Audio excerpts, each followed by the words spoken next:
For the last few weeks, the world's focus has been on Venezuela as Trump pushes for regime change. Almost every media outlet paints the same picture, that Venezuela is a brutal dictatorship and a starving nation, one that demands intervention, and that they finally have a solution to the crisis, a legitimate claim to power by an opposition politician, Juan Guaido. As civil society collapses, America confronts the socialist dictatorship. Maduro stole the previous election. He locked up and he tortured anyone trying to unseat him. There's no toilet paper some days in Caracas. They're eating zoo animals. What happened? Well, you know what happened. They implemented socialism. The eyes of the revolution are everywhere. President Maduro's militia still trying to keep the people in line. Guaido is investing in the people, whereas Nicolas Maduro is investing in the army. So this is a neighborhood Juan Guaido feels safe in. This is one of the wealthier neighborhoods of Caracas. Despite the faux dissent against Trump's domestic policies, the corporate media has lined up to support his coup in Venezuela. Tech giants like Facebook and Twitter are doing their part to shape the narrative too, recently removing 2,000 accounts for spreading pro-Maduro messaging to, quote, influence people. Would you personally negotiate with Nicolas Maduro to convince him to exit? Well, he has requested a meeting, and I've turned it down because we're very far along in the process. Trump has said a military option is on the table, with coup leader Juan Guaido suggesting he will request it. People don't recognize that Hezbollah has active cells. The Iranians are impacting the people of Venezuela. We have an obligation to take down that risk for America. All options are on the table. All options are on the table. All options are on the table. The United States now looks forward to watching each corner of the triangle fall, in Havana, in Caracas, in Managua. The days of socialism and communism are numbered. Libertad, libertad, libertad. Their latest cynical stunt is weaponizing aid to hold Maduro's government hostage. In the latest war escalation, the U.S. announced the delivery of so-called aid via military aircraft to the border. It's an abomination to humanity to stop basic necessities and goods from entering your country to help your own people. Is there any concern that something like this would provoke him from doing something even more drastic? What happens if he doesn't let that aid through? Well, look, the aid is going to get through, and I think ultimately the question is whether it gets through in a way that he's cooperative with or in a way that he's not. From Iraq to Libya to Venezuela, what usually preempts U.S. military intervention is the pretext of a humanitarian crisis. And right now, pretty much everyone speaks with authority about the fact that there is a human rights crisis caused by the Maduro government. What is surprisingly absent from the discourse is testimony from the human rights investigator designated by the UN to assess said crisis. Alfred De Zayas was the first UN investigator to go to Venezuela in 21 years. He has written 13 reports for the UN Human Rights Council, but his report on Venezuela was largely ignored.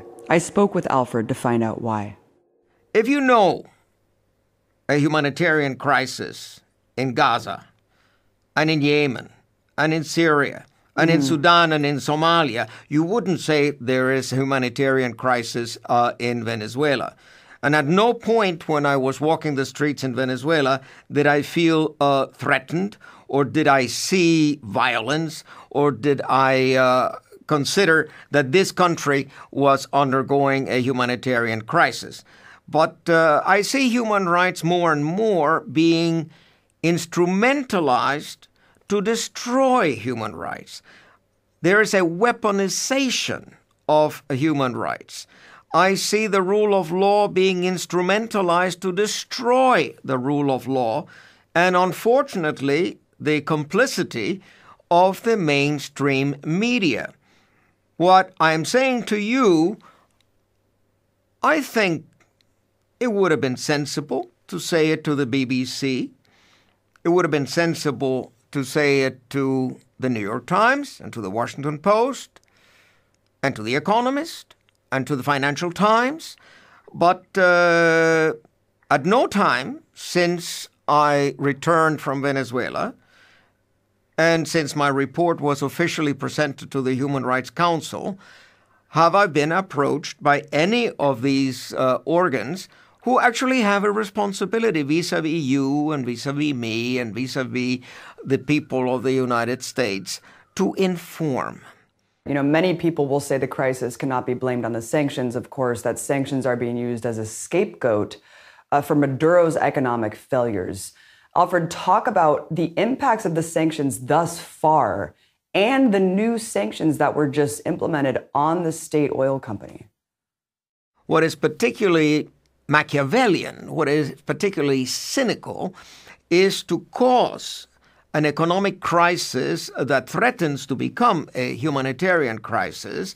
That's what the United States has done through the financial blockade, through the sanctions, and then to say, oh, we're going to offer you humanitarian help. We're sending so and so many tons of humanitarian assistance through U.S. aid. We're sending it to Colombia, and we're going to deliver it. Now, I think that here Juan Guaidó is being shall we say, the jockey. He is riding on the Trojan horse of the United States. But the solution of the problem is much easier than the Band-Aid of sending some packages of food or of medicine. The solution is in my report. What I told the Human Rights Council is that the financial blockade has had extremely adverse human rights impacts. Obviously, the origin of the current economic crisis is in the fall, the dramatic fall in the price of oil. But normally, you would be able to fix that. A country as wealthy as Venezuela should have been able to borrow money on its enormous natural resources and then would have been able to buy and sell like anybody else. But no, the United States has made sure that because of the threat of enormous penalties to the U.S. Treasury, the banks have been closing the accounts of the Venezuelan government and of the Petróleos of Venezuela. Already in July 2017, Citibank unexpectedly decided, without prior notice and arbitrarily, to close the bank accounts of the Central Bank of Venezuela and the Bank of Venezuela in November 2017. Again, Citibank blocked the transfer for a shipment of more than 300,000 doses of insulin.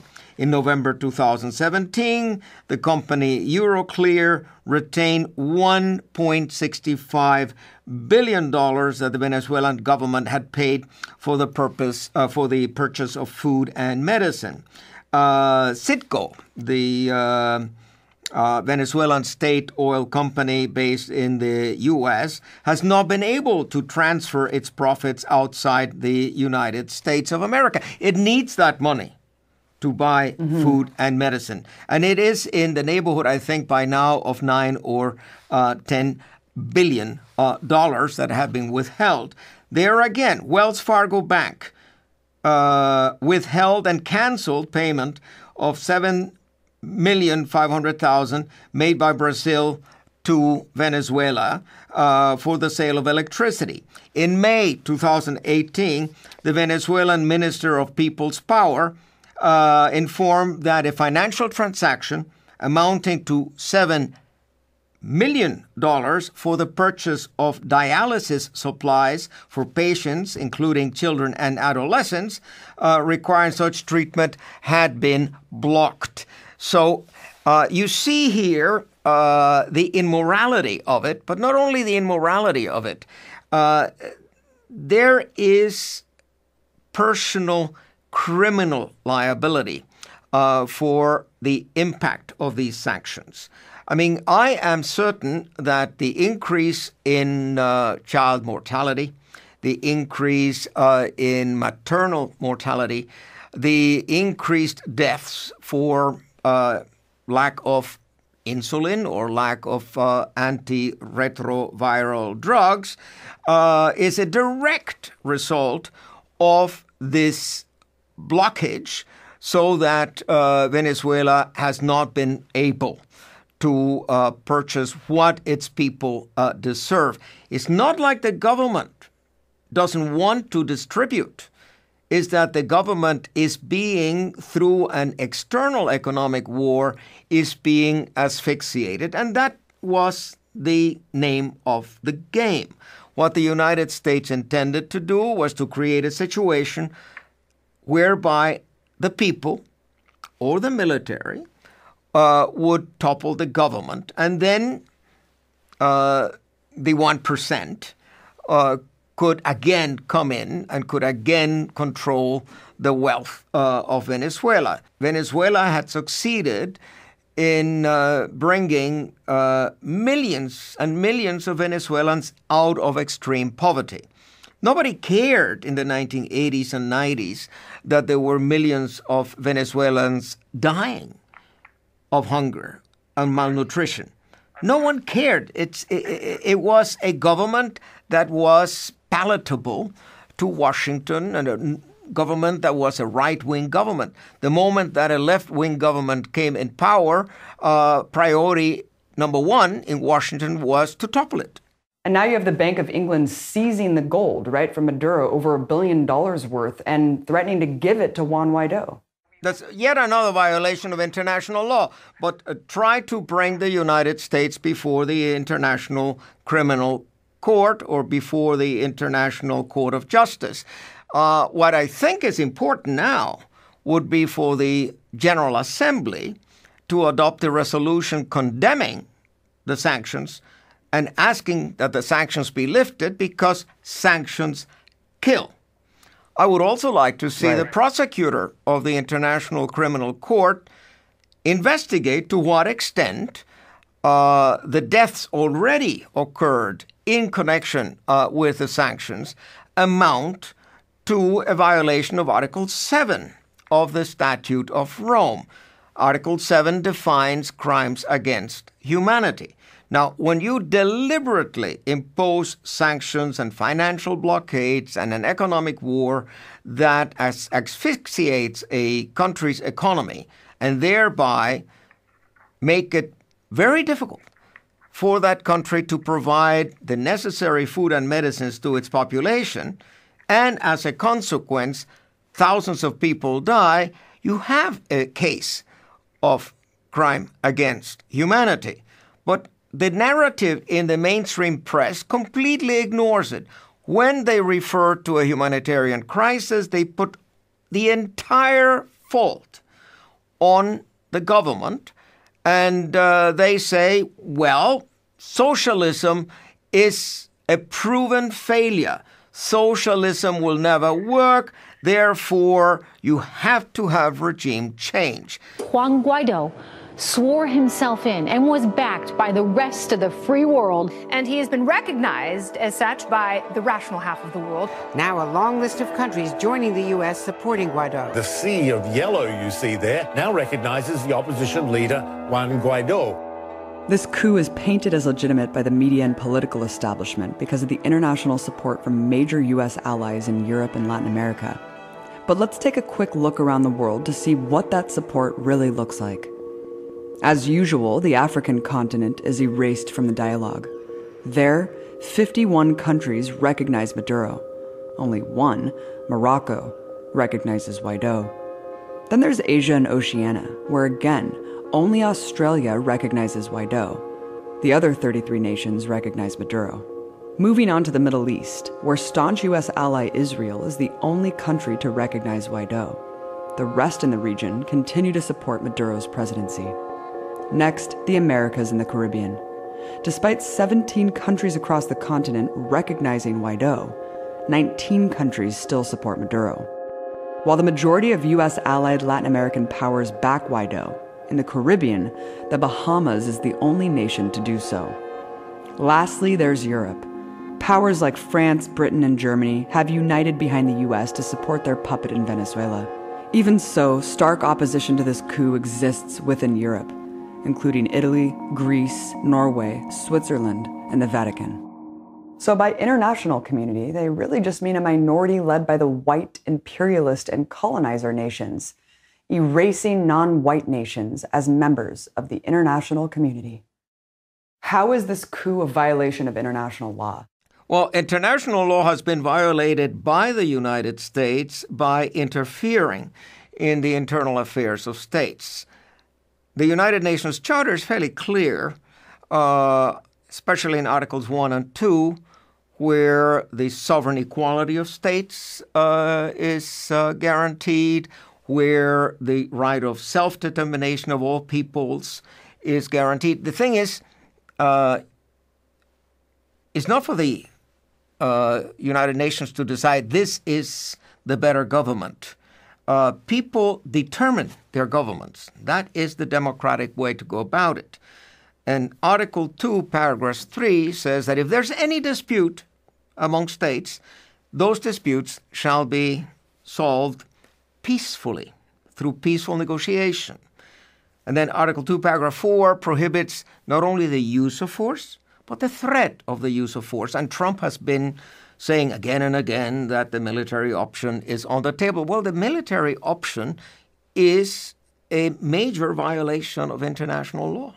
The corporate media has dutifully parroted the Pentagon line that a guy who 80% of Venezuelans had never heard of before was a legitimate leader seeking to restore democracy. So who is Juan Guaido, the lucky 35-year-old man just anointed king? Well, before this coup attempt, Guaido was much better known in elite U.S. circles than he was in his home country of Venezuela. He received graduate degrees from prestigious D.C. University George Washington, where he studied under a former IMF director, as well as attended private business school in Caracas. Guaido's roots are in the militant wing of the opposition as an organizer in the violent street protests known as guarimbas. Channeling energy from these protests, he founded right-wing opposition party Popular Will, alongside opposition leader Leopoldo Lopez. Lopez has been martyred as a prisoner of conscience by Amnesty International and is painted as a hero across Western media, allegedly banished for opposing the regime. In reality, he's on mere house arrest for leading violent street insurrections that left dozens dead. He was also part of the U.S.-backed coup in 2002. Both are deeply connected to U.S. regime change front groups like USAID and the National Endowment for Democracy. By 2010, international agencies were generously pouring up to $50 million per year into funding the Venezuelan opposition movement. With Lopez out of commission, Guaido has been groomed to replace him. Guaido even admitted there's not a single thing he does without Lopez's guidance. According to the Wall Street Journal, Guaido's declaration as president was planned by Lopez and just 3 other opposition leaders, 2 of whom are not even in Venezuela, and came as a complete surprise to the rest of the coalition. Even Guaido was reportedly hesitant to make the move, and it was the phone call from Mike Pence the day before that gave him the reassurance he needed. As a White House official explained to the Washington Post, "We have been engaged with the same strategy, to build international pressure, help organize the internal opposition, and push for a peaceful restoration of democracy. But that internal piece was missing," the official said. "Guaido was the piece we needed for our strategy to be coherent and complete." Sounds like a pretty open and shut case of a U.S. CIA regime change plot. But all of their rhetoric is about the restoration of democracy. So let's take a look at that claim. Here's the most common explanation. Maduro's political ambition became evident in December 2015. 2 years after he became president, a coalition of opposition parties called the Democratic Unity Roundtable, or MUD, won a 2/3 majority in the National Assembly, putting Maduro's rule at risk. In response, Maduro quickly forced out several Supreme Court justices and filled the positions with cronies loyal to him. In March 2016, the court ruled to strip the opposition-led National Assembly of its powers. Maduro held a vote in July to elect a new governing body called the National Constituent Assembly, which would have the power to rewrite Venezuela's constitution and essentially replace the National Assembly and leave virtually no opposition to Maduro's rule. Nothing about this is true. Let's look at the facts conveniently left out. First, Maduro did not replace the Supreme Court with his own supporters. The terms of 13 Supreme Court justices were up in 2015. According to the Constitution, it's the job of the National Assembly to approve new justices. So that's what they did. The outgoing National Assembly approved judges aligned with their interests, which is exactly what happens in this country. Second, Maduro did not strip the National Assembly of its power. The opposition took over a majority of the National Assembly in 2016. For the first time since Chavismo took power in 1999, the opposition finally had some political power. So one would think they would use it to push all their solutions to the crises they're always talking about. Instead, they used the National Assembly as a tool of sabotage to make Venezuela's problems even worse. But while they weren't punished for that, they ended up being in contempt of court, as Alfred De Zayas explained. And we all believe in the rule of law. We all believe in the separation of powers, in checks and balances. And this National Assembly, since day one, when it was elected in 2015, aimed at at a parliamentary coup against Maduro. The program was called La Salida, the exit, and they completely acted ultra vires. There was another problem with this National Assembly at the time. It had been determined that at least three deputies, parliamentarians, had been elected through fraud. This was demonstrated, and the Supreme Court was called to make a decision, and they instructed the National Assembly, as it is foreseen in the Constitution of Venezuela, to rerun those elections. And this National Assembly was confrontational. It was intransigent, didn't want to do that. So it was declared in contempt. So since that moment on, whatever the National Assembly does has no legal validity in the context of Venezuelan constitutional law. It's not for us, Americans or Swiss or French, to say we disagree. That is for the Venezuelan authorities to determine whether the actions of the National Assembly are constitutional or not. Now we get to the Constituent Assembly, widely condemned as a strangely termed self-coup. I was in Venezuela during the run-up to the Constituent Assembly election. It was widely considered as a call for peaceful dialogue with the country's opposition. And it was completely legal. Article 347 of the Constitution allows for the creation of the Constituent Assembly. Here's the truth. It was absolutely not stacked with Maduro's supporters. It was a huge democratic process in which all citizens were eligible to run. Not only was the opposition eligible to run, but highly encouraged by the government to do so. Over 8 million Venezuelans participated in the election of these delegates. But the opposition called for a boycott of the election, and some factions even responded with violence. At least 2 Chavista candidates were assassinated by opposition militants. And on election day, around 200 polling places were violently attacked to intimidate voters, leading to around 10 deaths. Yes, the Constituent Assembly is now full of socialists, but only because they were the only ones who participated and were democratically elected by millions. Whether or not you agree with all of these actions, one thing is irrefutable. They are all legal according to the Constitution, written, developed, and voted on by the entire Venezuelan population. I'm not telling you that you have to like the Socialist Party. I'm just saying that you should respect the Venezuelan Constitution. The basis of Guaido's legitimacy is that there's no democracy. Therefore, the sitting president is illegitimate. The funny thing is, the opposition officials making that case got their seats in office through the same election system they've always said is rigged. So every election is stolen except when they win. The fact is, Venezuela's voting system has more checks and verifications than most countries. A system of voter cards, fingerprints, and more make fraud near impossible. Every vote can be audited and verified, as they often are. Their elections are also heavily monitored by independent international observers. Surprisingly, it was the opposition who asked the UN to not send observers to the 2018 election, which could have proved alleged voter fraud. The opposition could have actually won that election, but instead they boycotted it. Nobody should run, and nobody should vote.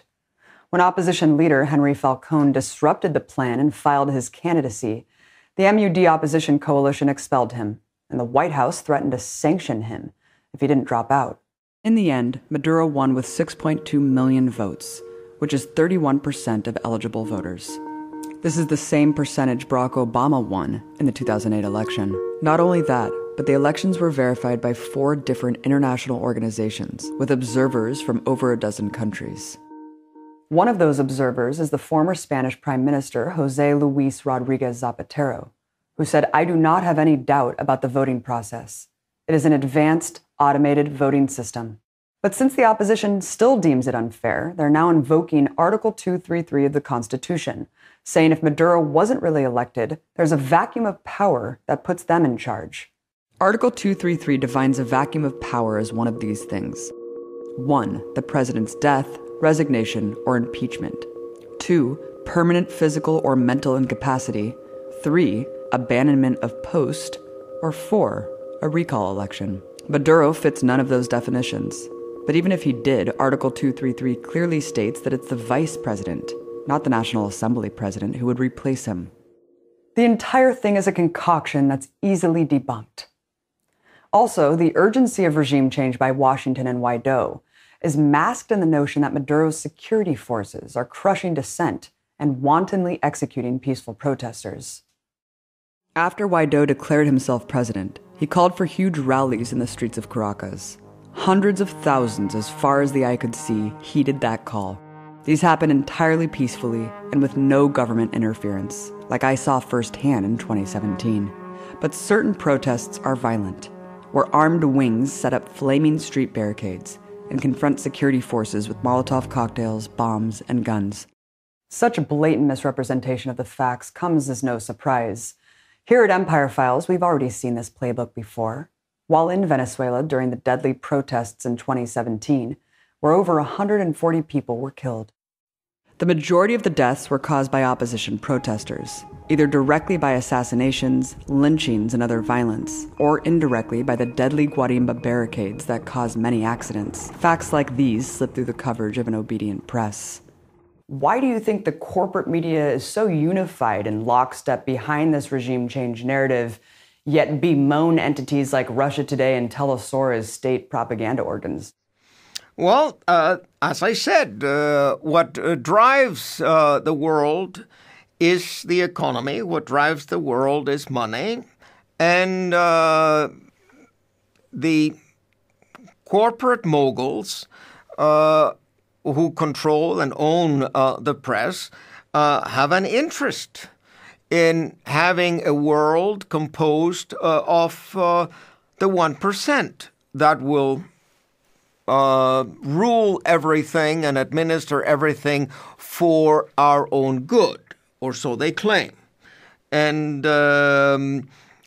it is, as I say, scandalous that they do not give the coverage, the attention to things published by academics. Now, we've been talking about fake news, about the ocean of lies that we read in the papers every day.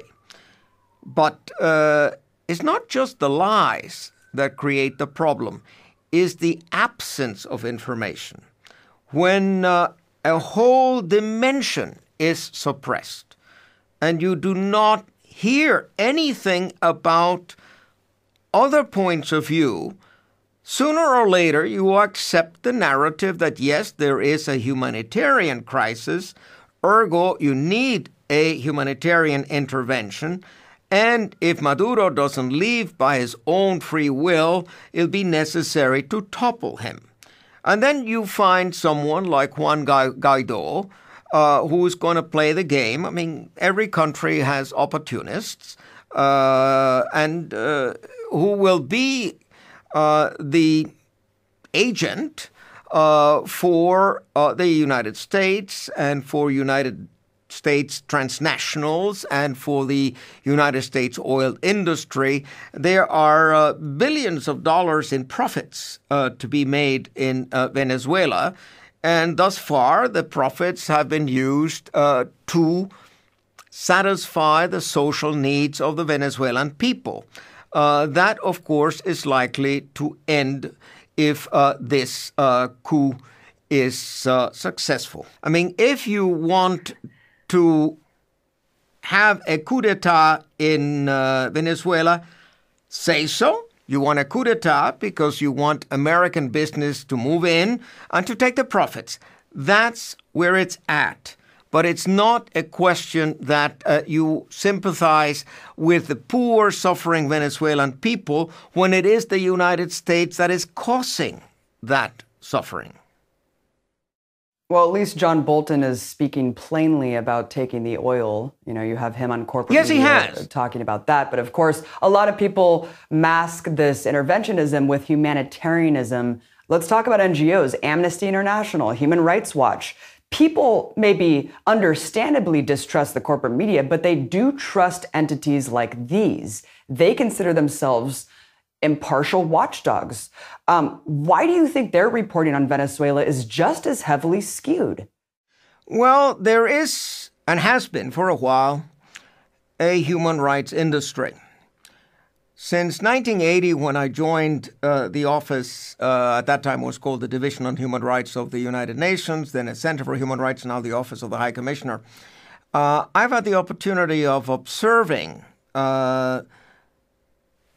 the behavior of non-governmental organizations. Organizations that started out very, very committed for human rights and really honestly concerned with the suffering of human beings have been bought out. The donors essentially set the music. I am so disappointed with many of these non-governmental organizations because I know, for instance, that individuals, civil society, non-governmental organizations in Venezuela, they have produced reports and they have made these reports available to Amnesty International and to Human Rights Watch and, of course, to the Office of the High Commissioner for Human Rights. I've used these reports in my own report. I took them seriously. But since they do not play the game, since they are telling you a story that the corporate media doesn't want out, and the donors to Human Rights Watch and Amnesty International, etc., also don't want out, so it gets suppressed. So here you have, as I say, the human rights industry betraying human rights, abandoning the concept of human dignity and using only the rhetoric of human rights. The opposition against Maduro is broad and comprised of many factions, moderates, progressives, even some socialists. They oppose Maduro but respect the Constitution and democratic process. But the faction currently trying to seize power is the extreme right. Within just 48 hours of declaring himself president, Guaido tried to seize Venezuela's oil production. According to S&P Global Platts, before the coup attempt began, Guaido had already drafted plans for mass privatization of the oil. What are the potential human rights implications if this coup indeed does go through? Well, what will happen if the coup goes through is that you will have what Naomi Klein called disaster capitalism forced down the throat of the Venezuelan people. You will have retrogression in the enjoyment of economic, social, and cultural rights. You will have the privatization not only of the oil industry, but you will have privatization of gold mining and bauxite mining and coltan mining.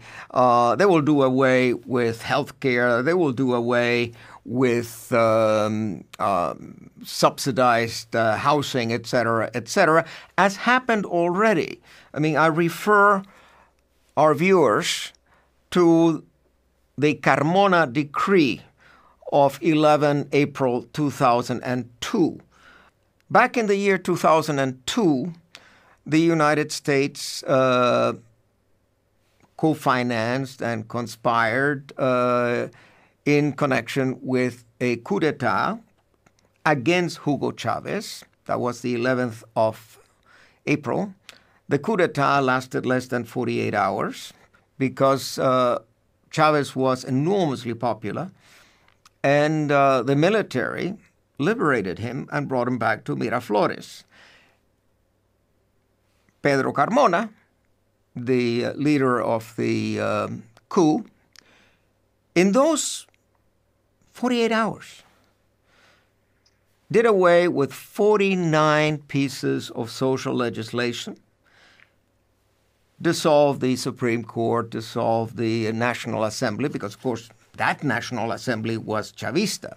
You will see what a right-wing decree that is, that has basically no democratic legitimacy, whatever, but that entails going back, and that's what they want. They want to go back to the 1980s and 90s, what they perceive as the good old days when the rich were rich and the poor were poor. You know, how could this erupt into a civil war here? And how can dialogue happen if the opposition is neglecting it? I mean, Maduro's already agreed to it, but the opposition's refusing to do it. Well, Maduro has been asking the opposition for dialogue since the elections in 2015. And he has given the opposition every opportunity. But if one side thinks we don't have to dialogue because the big guy in Washington with his big stick is going to hit Maduro over the head and is going to catapult Juan Guaido in the position of president of the wealthiest oil-producing country in the world. Civil war, and I told that to members of the opposition. You may topple Maduro, but the 7, 8, or 9 million committed Chavistas are not simply going to roll over. They are not going to disappear. So you may find yourself in a situation of a bloody civil war. Do you want that for your people? But civil war is sadly not the worst possible scenario here. The reality of a U.S. military attack and invasion of Venezuela is very real, and all under the pretext that the military must deliver the very same life-saving medicines they've been blocking from the country for years. The beat of war drums is deafening. We've now learned U.S. Special Forces have been sent to Puerto Rico, the usual staging ground for U.S. invasions. And the U.S. also threatened the Maduro government with invasion in secret negotiations. And on February 18, Trump again threatened the government, telling Venezuelan soldiers to recognize Guaido now, or there would be, quote, no easy exit and no way out. There's no reason to take these as empty threats. John Bolton orchestrated the most catastrophic war of my lifetime. Elliot Abrams facilitated an actual genocide. And Trump is currently carpet bombing the Middle East. We know how far they're willing to go for big oil and the war machine. Potentially millions of lives are at stake. All people who believe in sovereignty and peace have a role to play here, to do everything in our power to stop this from happening and to shut it down if it starts.